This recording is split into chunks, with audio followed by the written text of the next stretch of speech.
This is AP News Minute. North Korea fired 2 projectiles into its eastern sea on Monday. South Korean military authorities say they are working with the United States to analyze what kind of weapons they were. Health authorities in Washington state reported on Sunday that a second person has now died of the coronavirus. Researchers said the virus may have been circulating undetected there for weeks. Democrat Pete Buttigieg went home to South Bend, Indiana to end his race for the White House. He urged party unity and vowed to help put a Democrat back in the White House. Joe Biden campaigned in Norfolk, Virginia following his big weekend win in South Carolina. Senator Bernie Sanders held a rally with thousands of supporters in Los Angeles. 2 tornadoes hit central Tennessee early Tuesday, one of them causing destruction near downtown Nashville. Video from the area shows damaged buildings, overturned vehicles, and downed power lines. Democratic presidential candidate Joe Biden got high-profile endorsements from some former opponents ahead of Super Tuesday. Senator Amy Klobuchar, Beto O'Rourke, and Pete Buttigieg all announced that they are backing Biden. Senator Bernie Sanders says he's the candidate most capable of defeating President Trump. Trump, at a rally in North Carolina, said he has much more enthusiastic supporters than Sanders does.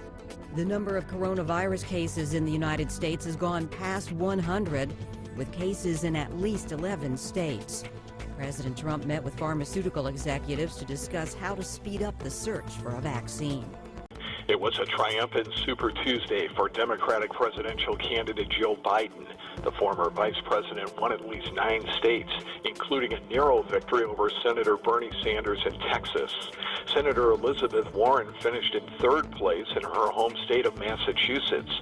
Mike Bloomberg won a few delegates but no states after spending $500 million on his campaign. At least 24 people are known dead from the tornadoes that tore through central Tennessee early Tuesday. The twisters ripped apart more than 140 buildings, and crews are still searching through the rubble. And the coronavirus has now infected more than 93,000 people worldwide, killing over 3,000.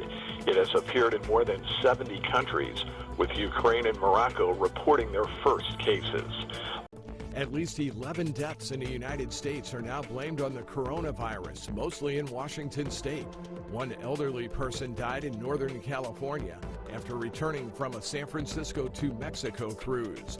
The House of Representatives passed an $8.3 billion measure to fight coronavirus. The overwhelming 415-2 vote came after just minutes of debate. An airstrike on a rebel-held village in northwest Syria killed more than a dozen people, according to opposition activists. The activists blame Russian warplanes and say some of the dead are children. And the National Guard has joined search efforts in the areas of Tennessee devastated by 2 tornadoes early Tuesday. At least 24 people are known dead, dozens are injured, and thousands of homes and businesses have lost power. The cruise ship Grand Princess is being held off the California coast while people on board get coronavirus tests. A military helicopter brought in test kits. At least 5 people on a previous cruise contracted the virus and 1 died. President Trump defended his administration's handling of the coronavirus during a Fox News town hall.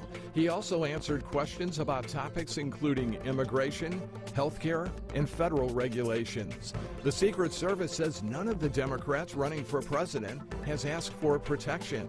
The issue came up after protesters briefly stormed on stage during Joe Biden's Super Tuesday speech. And Senator Elizabeth Warren says she isn't endorsing anyone just yet after dropping out of the presidential race. She says she'll likely endorse either Joe Biden or Senator Bernie Sanders eventually. Mike Hempen, The Associated Press, with AP News Minute.